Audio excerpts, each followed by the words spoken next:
지난주에 좀 교통사고가 있었습니다. 좀 생각지 않았던 교통사고가 있어가지고 좀 큰 사고였어요. 그래서 차는 거의 다 대파될 정도로 큰 사고였는데 하나님의 은혜로 3초 정도의 차이로 제가 죽음에서 살아났습니다. 제가 만약에 3초만 동작을 늦게 했으면 아마 지금쯤 여기에 없었을 것 같아요. 제 집사람하고 둘이 같이 사고 났는데 하나님의 은혜로 지금 이렇게 여러분과 함께 예배를 드리게 됩니다. 그래서 사실은 굉장히 경미해요. 제가 경미한데 다리 유일하게 종아리 근육이 파열돼 가지고 이게 좀 시간이 좀 걸린다 그래요. 아까 좀 오늘 서서 예배를 좀 드려보려고 했는데 찬양하는 시간 내내 다리가 너무 저려 가지고 통증이 와서 한 시간 이렇게 말씀 전하려면 힘들겠구나 싶어서 제가 안 되겠다 싶어서 이렇게 자리를 앉았습니다. 상당히 지금 좋습니다. 이렇게 앉았더니 편하고 아주 저도 여유 있게 말씀을 전할 수 있을 것 같아요. 일단 우리 성도님들한테 심려를 끼쳐드려서 여러 가지로 죄송하고 또 여러 가지 또 감사한 마음이 있습니다. 병원에 있으면서 이런 생각을 해봤어요. 하나님의 계획이 도대체 뭘까? 이제 곰곰이 생각을 해봤는데 분명히 사고는 하나님 뜻이 아니죠. 그렇죠? 사고 뭐 그 자체를 하나님 뜻이라고 할 수는 없고요.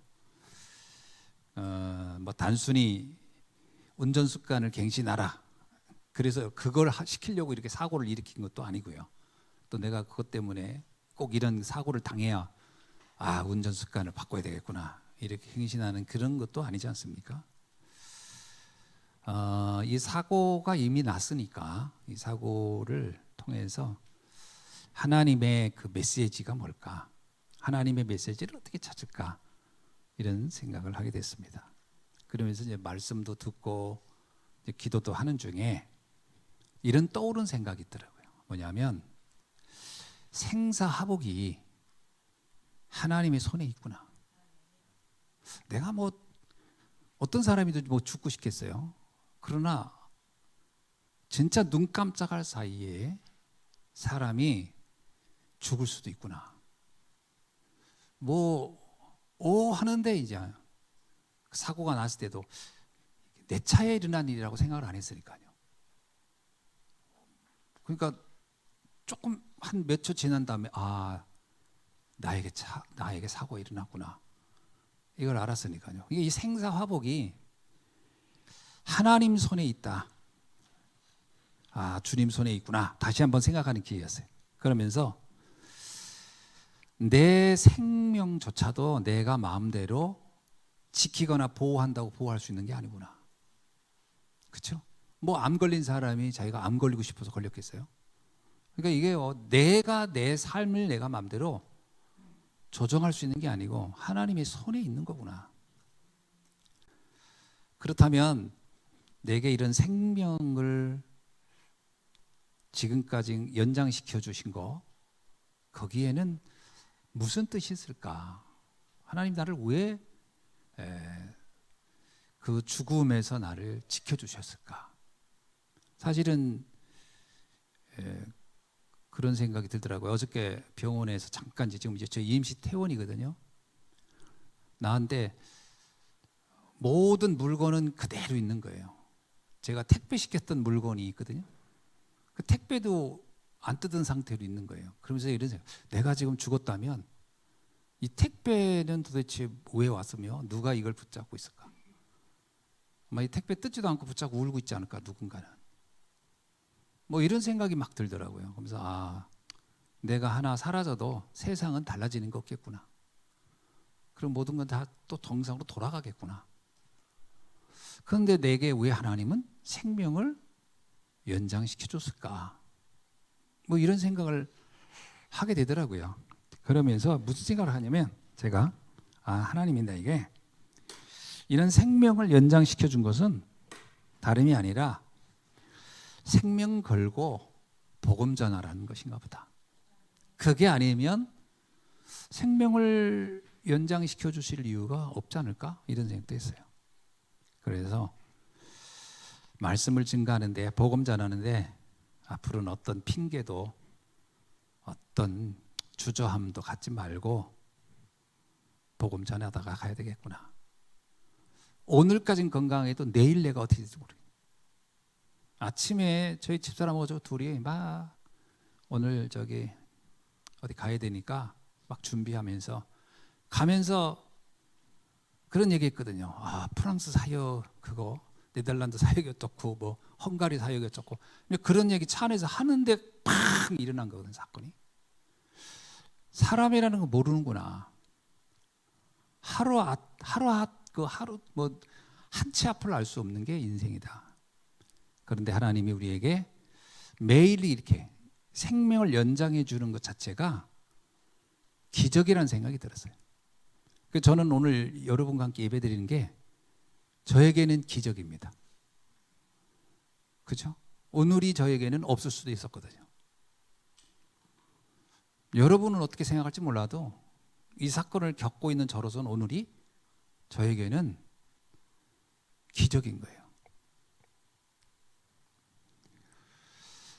자, 그러면서 또 병원에 시간이 많으니까 있으면서 이제 강단에 대한 말씀을 준비해야 되겠구나. 그러면서 이제 오늘 에베소서 2장이 오늘 함께 말씀 나눌 장 아니겠습니까? 쭉 읽어봤어요. 1절부터 쭉 읽어보면서 그런 생각이 들더라고요. 왜 우리는 오직 복음을 증거해야 될까? 이제 그런 질문을 저는 내가 왜 복음 전하다가 간다고 할까? 또 그것이 왜 이렇게 중요하다고 할까? 물론 그렇게 생각 안 하는 분들도 있죠. 아, 뭐 복음 전하는 게 뭐 그렇게 중요하냐? 그냥 먹고 살다 가면 되지. 뭐 그렇게 생각하는 사람도 있을 테니까. 그것은 그분들은 그분의 인생관에 대해서는 제가 뭐라고 안 합니다. 그럼 뭐 그렇게 살다 가실 수도 있는 거니까. 그러나 저는 그렇게 생각했어요. 나는 오직 내가 호흡이 붙어 있는 동안에는 오직 복음만 전해야 되는데, 또 복음 전하기를 원하는데 왜 그래야 될까? 이거에 대한 질문과 답은 나와야 되잖아요.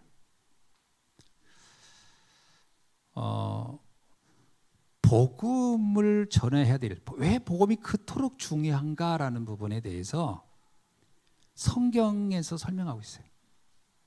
성경 요한복음 20장 31절에 보면 이렇게 말하고 있거든요. 오직 이것을 기록함은 너희로 예수께서 하나님의 아들 그리스도이심을 믿게 하려 하며 또 너희로 믿고 그 이름을 힘입어 생명을 얻게 하려 함이니라. 여러분, 이 세상에서 생명보다 더 중요한 게 있을까요? 그런데 성경이 말하고 있어요. 왜 복음이야 되느냐 하면 생명을 얻는 유일한 길이기 때문이다라는 거예요. 그래서 복음의 중요성을 성경은 그렇게 말하고 있는 겁니다. 내가 이걸 왜 기록했는지 아냐? 요한이 요한복음서를 기록하면서 내가 왜 이렇게 이 힘든 중에 이 복음서 요한복음을 기록한 줄 아냐? 너희로 하여금 예수가 그리스도라는 걸 믿게 해서 생명을 얻게 하려고 내가 이렇게 쓰는 거야라는 거예요. 아, 복음은 결과적으로는 생명을 얻는 길이구나. 그래서 너무 중요해요. 여러분, 부자 되게 하는 길 그러면 사실은 그건 여러 가지 길이 있을 겁니다. 그죠? 부자 되는 길을 뭐 큰 직장에 가기도 하고 또 무슨 재능을 쌓기도 하고 전문성을 그런 거니까 그건 다양한 거예요. 그러니까 사람마다 강조점이 다를 거예요. 그러나 생명을 얻는 것은 이것은 다른 어떤 누구도 말할 수 있는 게 없거든요. 이건 오직 하나님의 아들 그리스도이심을 믿게 해서 예수가 너희로 하여금 그를 믿어 생명을 얻게 하려는 것이다. 그러니까 이거보다 더 중요한 게 있을까요? 만약에 우리가 예수 그리스도를 믿는 것이 단지 뭐 좀 건강해지는 것이고 조금 더 평안하게 사는 것이고 좀 부유하게 사는 것이다라고 한다면 여기에 의의를 제기할 사람이 많을 겁니다. 꼭 예수여야만 되냐라고. 그렇잖아요. 꼭 예수여야 돼? 그렇지 않을 수도 있잖아요. 그러나 생명을 말할 수 있는 것이 또 있는가? 없습니다. 오직 예수 그리스도만이 우리에게 생명을 갖다 준다라는 거죠. 자, 그렇다면 이 복음을 어떻게 알 수 있는가라는 겁니다. 이게 말 몇 마디로 알 수 있는가? 제가 여러분에게 말 몇 마디 이렇게 설명한다고 여러분이 복음이 깨달아질까요? 그럴 것 같으면 우리 랩런트들이 왜 복음 모르고 또 어떤 경우는 모르겠어요 이러겠어요. 또 우리 성도님들 가운데도 잘 모르겠네 이런 말이 와겠어요. 이게 말 몇 마디로 알려질 것 같으면 그렇게 쉬운 게 아니에요. 성경에서 이렇게 얘기하거든요. 데살로니가전서 1장 5절에서 이렇게 말합니다. 우리 복음이 너희에게 말로만 이른 것이 아니라. 그렇죠. 말로 해서 복음을 알 것 같았으면 옛날에 알았지 이런 말이거든요. 이게 말로 해서 될 것이 아니라는 거예요. 제가 복음을 들을 때 한 3, 4개월을 계속 이 예수가 그리스도라는 말을 듣는데 모르겠는 거예요. 아니 모른다기보다 그게 왜 이렇게 중요한데 그게 어떻다는 거야. 이런 의문이 내 안에 자꾸 일어나는 거예요. 그 말을 듣는데. 그리고 나중에 지루하기도 하고요. 왜 저 말을 그렇게 할까? 왜 저렇게 할까? 그래 예수가 그리스도라고 그래 그냥 그렇다고 하지 뭐 이렇게 되는데 이게 뭔가 그래 그렇구나 이런 식의 동의는 안 되더라니까요. 그런데 어느 날이에요. 어느 날 그렇구나 내 인생 문제가 예수가 그리스도라는 이 비밀이 아니고서는 안 되겠구나 안 되는구나 라고 확 깨달아지면서 너무 감사한 거예요. 그러니까 그때 알았어요. 이걸 은혜에 입었다고 하는 거구나. 이걸 은혜가 임한다라고 하는 거구나. 그러니까 오늘 얘기하는 게 바울도 데살로니가전서 1장 5절에서요. 우리가 복음을 너에게 말했는데 이 말로 해서 이게 니들이 알겠느냐? 말 몇 마디 했다고 이게 알아지겠느냐? 그렇지 않다는 거예요. 뭐라고 하냐면요. 능력과 성령과 큰 확신으로 된 것이다. 그러니까 하나님의 능력 그리고 성령의 역사 그러다 보니까 네가 어느 날 확신을 갖게 되면서 이게 복음이구나 라고 깨달아지지 않았더냐. 이게 말로 되는 게 아니라는 거예요. 그래서 복음은요 설득이 아닙니다. 어떤 의미에서 왜 우리가 설교라고 이 설교를 설교라고 않고 메시지라고 하고 선포라고 하느냐. 이게 설교란 얘기는 설득한다는 말이거든요. 그러니까 설득해서 알아들을 것 같으면 다 알아듣습니다. 근데 이게 설득으로 되는 게 아니거든요. 세상의 학문은 설득하는 거죠. 그러나 복음은 설득으로 알 수 있는 게 아니다. 하나님의 능력과 성령의 역사와 그로 인해서 큰 확신이 올 때. 그래서 고린도전서 12장 3절에 이렇게 말씀하고 있는 거거든요. 성령으로 아니하고는 누구든지 예수를 주시라 할 수 없느니라. 참 이게 기가 막힌 말입니다. 그러니까 어떤 의미에서 이런 질문을 해볼 필요가 있죠. 나는 교회를 이렇게 다녔는데 왜 안 믿어질까라고 한다면 어떤 기도를 해야 되죠? 기도 제목을 제가 드릴게요. 혹시입니다. 혹시 그럴 리는 없겠지만 나는 도대체 이렇게 얘기를 들어도 원 예수가 그리스도고 그리스도가 나에게 어떤 의미가 있는지가 잘 이해되지 않는다라고 하는 분이 계시면 이런 기도를 한번 해보세요. 하나님이 계시다면 성령께서 나로 하여금 이것을 믿어지도록 역사해 주옵소서. 한번 그런 기도 해보세요. 하나님 나로 하여금 하나님의 큰 능력으로 하나님의 성령의 역사로 한번 나에게 믿어지게 좀 해주세요. 우리가 어떤 다른 불신자를 기도할 때도 그렇습니다. 하나님 내가 저 사람을 붙잡고 몇 달이고 얘기해서 저 사람이 알아들을 것 같으면 이게 되겠습니까? 그렇게 안 된다고 하지 않습니까? 그리고 내가 말을 해도요 상대방이 듣기 싫어하면 또 안 되거든요. 그러니 우리가 전도를 위해서 기도할 때도 그렇습니다. 하나님 주의 능력으로 당신의 크신 능력으로 저 사람이 성령의 능력으로 복음이 알아질 수 있도록 역사하여 주옵소서.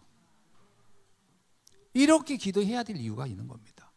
이게 복음이라는 게 막 붙잡고 강요하고 설득하고 설명해서 알아질 것 같으면 성경에 이렇게 써 있지 않거든요. 그렇게 알려져 있을 수가 없습니다. 분명히 이거는 성령이 역사해야 돼요. 그래서 바울도 그렇게 얘기하는 겁니다. 성령의 능력으로 여러분이 알게 된 것이다. 그리고 확신이 생긴 것이다. 에베소서 2장 8절에서 바울은 이렇게 얘기했잖아요. 너희는 그 은혜에 의하여, 우리 다 같이 읽어봅시다. 시작. 너희는 그 은혜에 의하여 믿음으로 말미암아 구원을 받았으니 이것은 너희에게서 난 것이 아니요 하나님의 선물이라. 그러니까 사람이 어떤 노력의 결과로 복음이 알아진 건 아니라는 거예요. 물론 사람의 행위가 그럼 불필요하냐 이렇게 질문한다면 저는요, 하나님은 우리를 통하여 하시는 역사죠. 그러나 우리가 그 믿음을 갖게 하는 주체는 아니라는 거예요. 우리는 도구일 뿐이에요. 우리는 그냥 하나님께 쓰임받는 도구지, 그러니까 우리는 발광체지, 내 자체가 빛을 내가 전달해 주는 사람이지 빛 자체는 사실 아니란 말이죠. 내가 어떤 사람에게 믿을지어다 그런다고 그 사람이 믿어지는 게 아니에요. 그잖아요. 내가 믿을지어다 그러고 믿어집니까? 근데 옛날 부흥 강사들은 그렇게 했거든요. 믿을지어다. 안 믿으면 귀신 들렸구나. 그게 말이 되는 얘기입니까 그게? 그건 하나님의 영이 임해야 되는 거예요. 그래서 바울도 그러잖아요. 사람에게 전도의 문이 열릴 수 있도록 기도해달라고. 내가 나가서 복음 전하겠지만 우리는 복음을 전하는 겁니다. 선포해. 근데 이 선포했는데 듣는 사람이 있고 거부하는 사람이 있는 거예요. 설득이면 다 들어야지. 그렇지 않다는 거예요. 그 바울이 빌립보 그 우물가에 갔습니다. 여인들이 모인 곳에 가서 복음을 선포했더니 자주장사했던 루디아만 알아들은 거예요. 그 루디아를 하나님 그래서 바울이 거기 나오잖아요.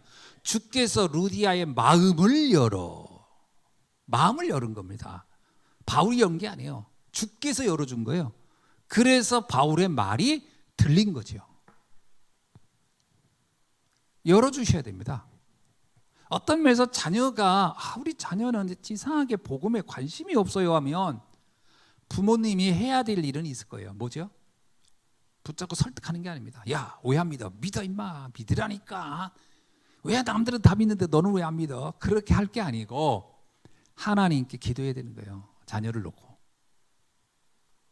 그게 어거스틴의 어머니 모니카의 자세였던 거죠. 기도해야 됩니다. 성령께서 그 마음을 열어 믿도록 하기 위해서. 아멘이죠? 그러니까 여러분, 저는 기도할 게 없어요. 눈 감으면 말이 되는 얘기입니까? 기도할 게 얼마나 많은데. 예? 눈만 감으면 잠만 와요? 그 말도 안 되는 거예요.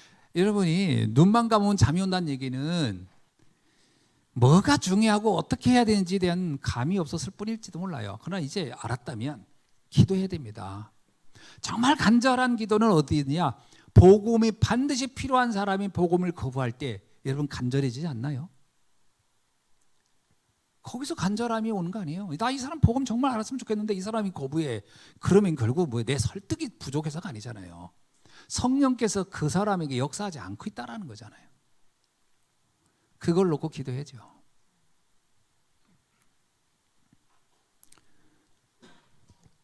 복음이 이해되고 받아들이는 순간 어떤 일이 일어나느냐? 성경은 말합니다. 인생 모든 문제로부터의 해방이 일어난다. 아멘이죠? 예. 그래서 우리가 오직 복음이라는 말을 하는 겁니다. 자, 두 번째는 오늘 이제 에베소서 2장에서 말씀하고 있는 건데 바울이 에베소서 2장을 쓰면서 어떤 심정이었을까라고 생각해 보는 거죠. 왜 에베소 교회가 그런 약간의 문제들을 가지고 있으면서 고민했을까? 바울이 근본적으로 본 겁니다. 근본적으로 세 가지에 대해서 이들에게 다시 한번 설명해 줘야 되겠구나라고 했겠죠. 첫째가 뭐냐면 이 복음의 능력에 대해서 정확하게 알리고 싶었던 겁니다. 첫째는 에베소서 2장 1절입니다. 우리 다 같이 읽어봅시다. 시작. 그는 허물과 죄로 죽었던 너희를 살리셨도다. 여기서 그는은 누구를 말하는 거죠? 그리스도죠. 예수 그리스도는 그는입니다. 허물과 죄로 죽었던 건 누구죠? 이제 우리죠. 우리를 그분이 살리셨다는 거예요. 자, 그러면 이건 무슨 얘기예요? 에베소 성도들에게 말하는 겁니다. 여러분은 과거에 허물과 죄로 죽어 있었어요. 여러분은 죽었다 살아난 겁니다. 제가 이 성경 구절 읽는데 참 실감 나더라고요. 내가 죽었다 살아난 것 같은 느낌이구나. 허물과 죄로 너희는 과거에 죽었었어. 그걸 뭐라고 하죠? 우리는 이거를 원죄라고 하는 거 아닙니까? 과거에 아담의 죄로 인해서 창세기 3장 사건으로 인하여 모든 사람은 허물과 죄로 죽은 거예요. 로마서 5장을 한번 가볼게요. 로마서 5장 한번 봅시다. 로마서 5장 12절에 로마서 5장 12절 우리 다 같이 읽어봅시다. 시작. 아직 안 찾았어요? 다 찾은 다음에 로마서 5장 12절. 네. 일단 다 찾아보세요. 우리 렘넌트들도 한번 찾아봐요. 네. 자, 뒤보지 말고 성경 한번 찾아봐요. 로마서 5장 12절. 그러므로 우리 다 같이 읽어봅시다. 시작. 그러므로 한 사람으로 말미암아 죄가 세상에 들어오고 죄로 말미암아 사망이 들어왔나니 이와 같이 모든 사람이 죄를 지었으므로 사망이 모든 사람에게 이르렀느니라. 아멘. 그렇죠. 이게 바울의 일관된 정확한 창세기 3장 문제를 이렇게 보고 있는 거예요. 이건 오늘 우리들도 이렇게 봐야 돼요. 모든 사람은 과거의 창세기 3장 사건으로 다 죄인이 되었고 사망에 이르렀다. 이걸 누가 살렸느냐라는 거예요. 요한복음 3장 16절 한번 가봅시다. 이걸 누가 살렸죠? 요한복음 3장 16절. 우리 다 같이 읽어봅시다. 이게 왜 이렇게 중요한지가 이 사실을 알아야 이 성구도 이해가 되는 거예요. 시작. 하나님이 세상을 이처럼 사랑하사 독생자를 주셨으니 이는 그를 믿는 자마다 멸망치 않고 영생을 얻게 하려 하심이라. 17절 읽어봅시다. 시작. 하나님이 그 아들을 세상에 보내신 것은 세상을 심판하려 하심이 아니요 그로 말미암아 세상이 구원을 받게 하려 하심이라. 아멘. 그래서 예수님이 바로 이 문제를 해결한 참 제사장이신 그리스도라는 겁니다. 아멘이죠? 이제 바울은 이렇게 얘기합니다. 에베소 성도들에게 말하는 거예요. 좀 오늘 우리 예수한교회 성도들에게도 말하는 걸 겁니다. 여러분들은 과거에 창세기 3장 사건으로 완전히 죽었다. 희망이 없었다. 그런데 예수 그리스도를 통하여 이미 그 생명을 얻었고 하나님의 자녀라는 어마어마한 신분을 갖지 않았느냐. 이보다 더 큰 축복이 어디 있으며 이보다 더 감사한 일이 어디 있겠느냐. 자, 그렇다면 이러한 기쁨과 감사와 이러한 축복을 안다면 달라지겠죠. 뭔가 달라지겠죠. 전 달라질 거라고 봅니다. 이런데도 안 달라진다? 굉장히 독한 사람이지. 이래도 안 달라진다? 복음이 정확히 이해 안 된 거지 사실은. 전 달라질 거라고 봅니다. 자신을 바라보는 것도 달라지고 세상을 보는 것도 달라지고 주변 사람을 보는 것도 달라지고 넌 달라질 수밖에 없어요. 어떻게 안 달라지겠습니까?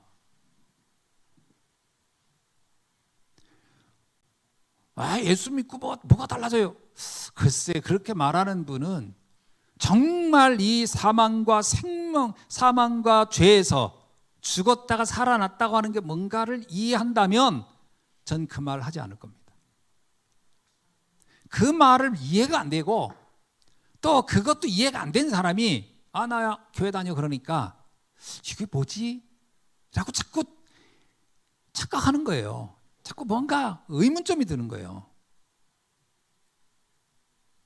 그렇지 않고서는 그런 말이 나올 수가 없잖아요.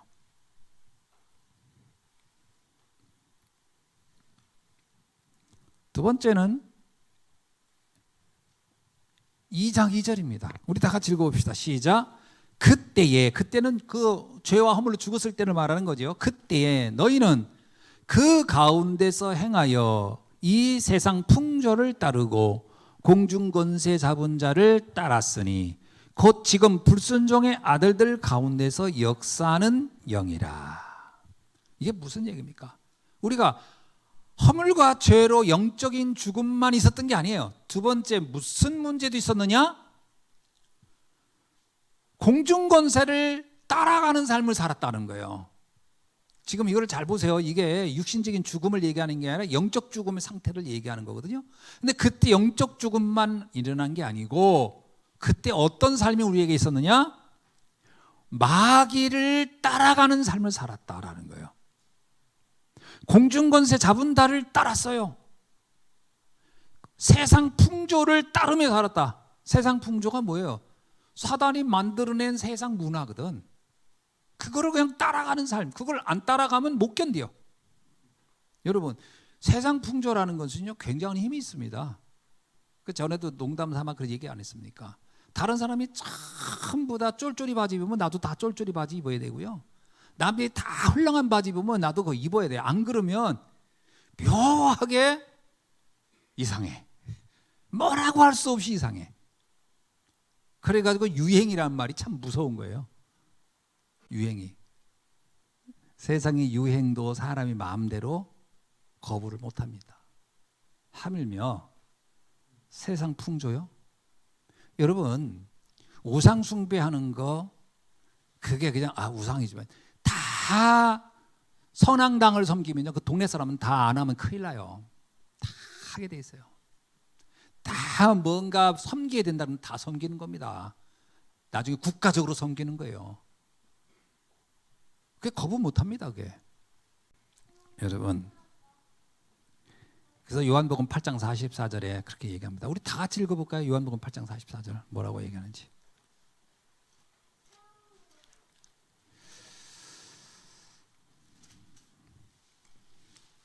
(8장 44절이요) 우리 다 같이 읽어봅시다. 시작. 너희는 너희 아비 마귀에서 났으니 너희 아비의 욕심대로 너희도 행하고자 하느니라. 그는 처음부터 살인한 자여 진리가 그 속에 없으므로 진리에 서지 못하고 거짓을 말할 때마다 제 것으로 말하느니 이는 그가 거짓말쟁이요 거짓의 아비가 되었습니다. 예, 우리를 마귀의 자녀라고 얘기하는 거예요. 자, 이 신분을 어떻게 바꿀 수 있느냐는 거예요. 이걸 바꿀 수 있는 것은 하나밖에 없습니다. 요한복음 1장 12절 영접하는 자 그의 이름을 믿는 자들에게는 하나님의 자녀가 되는 권세를 주셨느니라.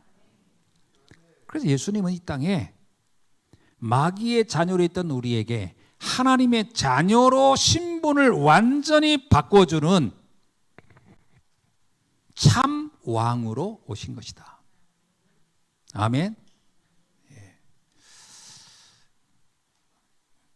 이게요, 이 문화 이거는 여러분이 알고 계셔야 돼요. 그렇다고 해서 지금 그러면 이제 당장 다음 내년 이제 추석 명절을 또는 그 설날부터 이제 제사 이건 안 합니다 하고 막 대선언을 한 게 그렇게 하기는 쉽지 않을 겁니다. 마음으로는 불필요하고 쓸모도 없고 우상 숭배인데 이걸 하고 있구나라고 생각하면 되고요. 기도합니다. 흑암을 꺾여주는 그러면 자연스럽게 없어져야 되는 겁니다. 왜냐? 다른 분들은 아까 얘기했죠. 이게 하나의 문화라고 여기기 때문에 이거를 대놓고 거부하면 큰 분란이 생기거든요. 그러니까 그 분란을 굳이 막 일으켜가면서 하나님의 뜻을 막 이건 하나님의 뜻입니다. 이건 귀신 섬기는 겁니다. 마귀의 자녀들이 하는 겁니다. 이렇게 하면은 제가 볼 때 복음 들어가는데 장애물이 많이 생길 거예요. 그러니까 그렇게 과격하게 하지 마시고 극단적으로 하지 말고 기도하면 자연스럽게 그 문화들은 없어질 것이다. 우리에게는 흑암을 꺾는 권세를 주셨으니까. 아멘. 그 응답을 받으셔야 됩니다. 자, 세 번째입니다. 에베소 2장 6절에는 또 무슨 말씀이 있죠? 우리 다 같이 읽어봅시다. 2장 6절 시작. 또 함께 일으키사 그리스도 예수 안에서 함께 하늘에 앉히시니. 우리에게 미래, 먼 미래 천국에 대한 보증을 해주셨다는 거예요. 자, 예수 그리스도는요 과거 원죄로부터 나를 해방했고 현재 사단의 권세에 나를 해방하셨을 뿐만 아니라 그리스도는 미래의 저주로부터 지옥의 심판으로부터 나를 구원하셨다라는 겁니다. 여러분, 과연 인간은 죽은 후에 지옥에 가거나 천국에 갈까요? 라고 질문할 수 있어요. 그렇게 질문하는 사람들이 많더라고요. 글쎄 저도 뭐 죽어보지 않고야 어떻게 알겠습니까? 그거 죽어봐야 알지. 근데 뭐 죽어보면 또 돌아올 수가 없으니까 알려줄 수도 없는 거고. 그래서 예수님도 누가복음 16장에서 부자와 나사로 이야기에서 죽은 부자가 지옥 갔는데 그러잖아요. 내가 이렇게 지옥이 있을 줄 알았으면 내가 옛날에 믿었죠. 그러면서 하는 얘기가 나를 좀 돌려보내달라고. 그러면 내가 죽었다 살아나가지고 봐라 내가 죽었다 살아나 보니까 지옥에 있다더라. 너희들은 지옥이 있는 줄 알고 이제부터 좀 천국을 미리 알고 준비해라고 하면 되지 않겠냐 라고 이 부자가 부탁을 했어요. 근데 하나님 뭐라고 했어요? 하나님 재미난 얘기를 했어요. 야 네가 죽었다가 살아나면 그 사람들이 네 말을 믿을 것 같냐? 네가 죽었다 살아나면 내 말을 뭐라고 믿겠냐? 아이고 이 사람이 죽었다 나와도 머리가 돌았구나. 네가 죽었다 살아나서 말한다고 믿는 게 아니다. 그렇다고 믿어지는 게 아니다. 그게 죽었다 살아나서 말한다고 믿어지는 게 아니에요. 뭐라고 얘기하냐면 지금 많은 선지자들이 네 가족들 주변에서 천국과 지옥이 있다고 좀 외치고 있다.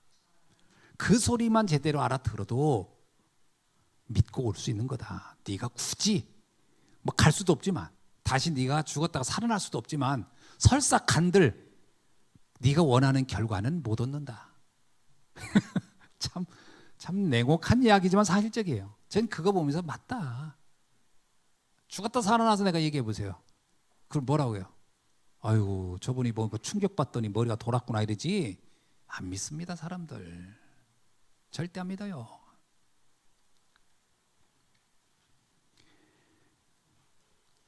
인간은 창조 때부터 인간은 하나님의 형상을 가지고 창조됐어요. 인간만 영적 존재예요. 영혼은 인간에게만 있는 겁니다. 그래서 인간만 영적 존재인 거예요. 영적 존재이기 때문에 반드시 인간이 죽으면 그 영혼이 갈 곳이 있어야 돼요. 그것이 지옥이냐 천국이냐. 인간에게만 영혼의 세계가 있는 겁니다.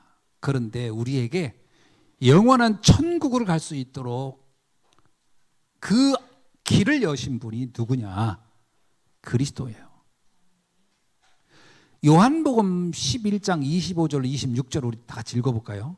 요한복음 11장 요한복음 11장 자, 요한복음 11장 25절로 26절 다 같이 읽어봅시다. 시작.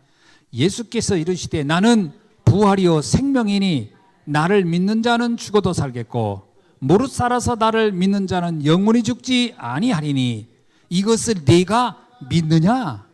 아멘. 마지막에 굉장히 중요한 질문이에요. 이걸 네가 믿느냐? 예수님도 이 말 했을 때 사람들이 거의 안 믿었던 것 같아. 그러니까 이건 믿냐? 그렇고 말씀해 주세요. 예수님이 요한복음 14장 6절에서 이렇게 말씀을 우리 다 같이 읽어봅시다. 자, 14장 6절 시작.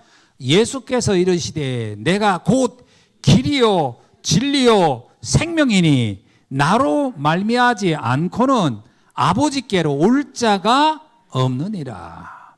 아멘. 왜 예수 그리스도를 믿어야 되냐? 왜 오직 복음이어야 되느냐? 우리에게 영원한 미래에 갈 천국을 안내할 천국의 유일한 길, 오직 한 길, 그 길 되신 그리스도가 참 길을 내신 선지자로 오셨기 때문에 우리는 예수 그리스도를 믿는 겁니다. 아멘. 예. 우리가 어떻게 천국 가느냐? 착하게 살아가냐? 열심히 살아야 믿어야 가냐? 아닙니다. 예수 그리스도를 통하여 가는 겁니다.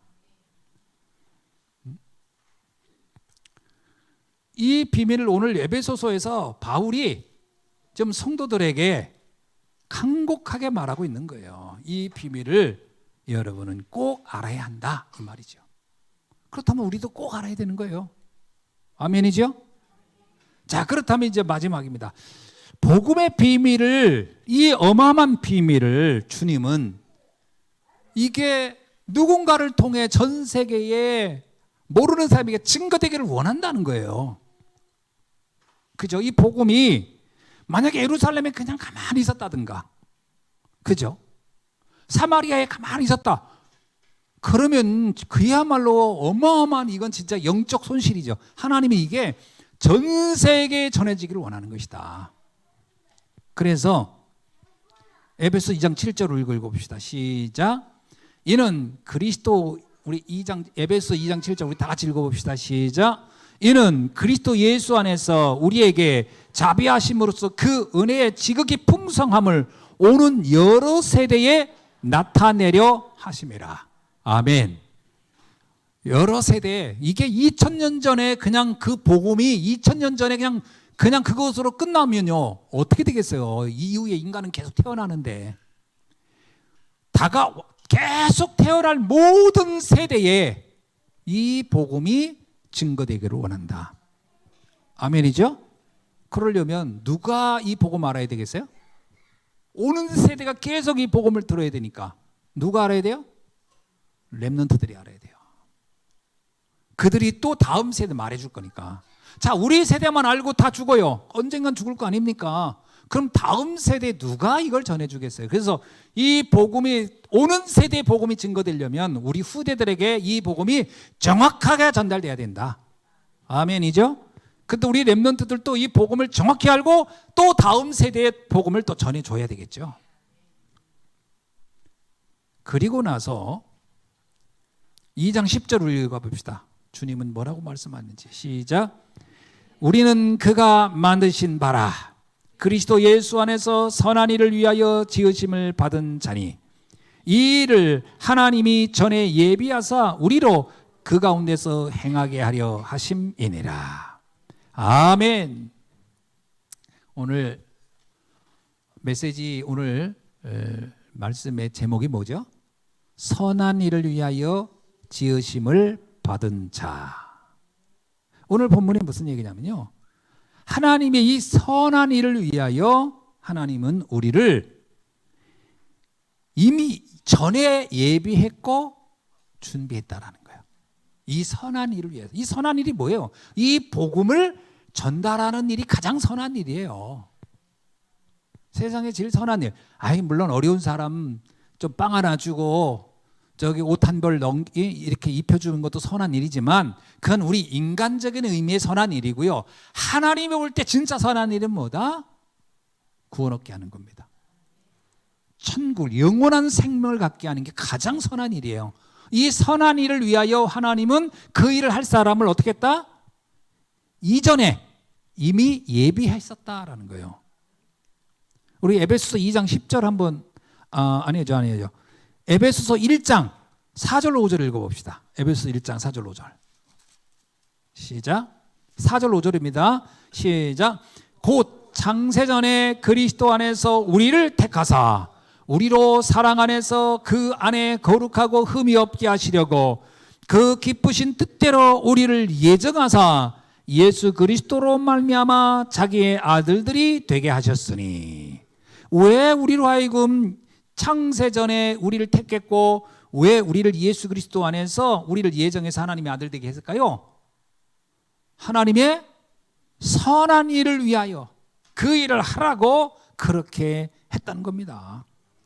그래서 이 일을 위해서 하나님이 아브라함을 택했고, 이 일을 위해서 모세를 택했고, 이 일을 위해서 또 많은 선지자를 택했던 거예요. 마찬가지입니다. 지금 그 과정에서 하나님은 오늘 예수안교회 여러분을 택하신 줄로 믿습니다. 믿으십니까? 예. 그래서 하나님이 우리를 이미 이거를 위하여 예정했고, 이걸 위해서 우리를 택했고, 이걸 창세전부터 하나님 계획했던 일이라는 거예요. 이것이 오늘 우리가 오직 복음해야 될, 그리고 오직 복음만 전하다 가야 될 이유인 줄로 믿습니다. 자, 말씀을 맺습니다. 하나님의 선한 일을 구체적으로 세 가지로 설명드릴 수 있어요. 하나는 뭐냐? 복음 운동을 위하여 지으심을 받은 자라는 거예요. 여러분, 저와 여러분은 복음 운동을 위하여 지으심을 받은 사람입니다.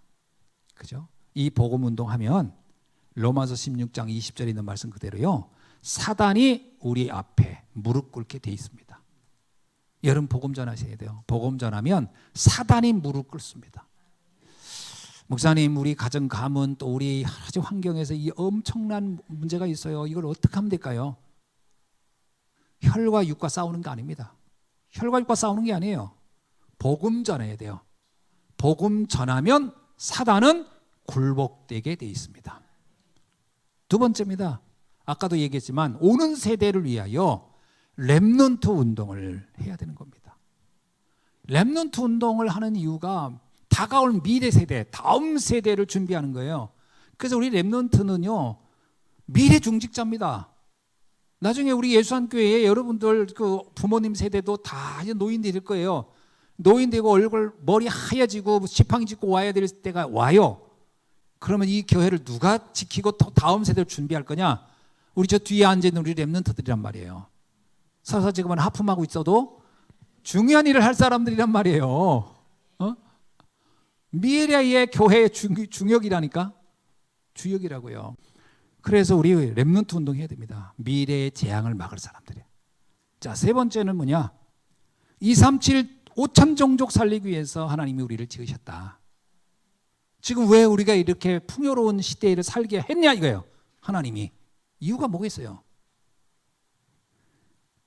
다시는 그런 저주 같은 날로 가지 말라는 것도 있지만, 이 하나님께서 이 나라에 이런 축복을 주는 이유가 복음 들어오면서 받겠다면, 이 복음을 전 세계에 지금 흑암 속에 갇혀있는 이들에게 과거 우리 민족이 가졌던 그 저주 같은 삶과 동일한, 그보다 더 못하게 사는 이들이 세상에 너무 많은데 그들을 살리라고 우리에게 이 복음을 알게 한 줄로 믿습니다.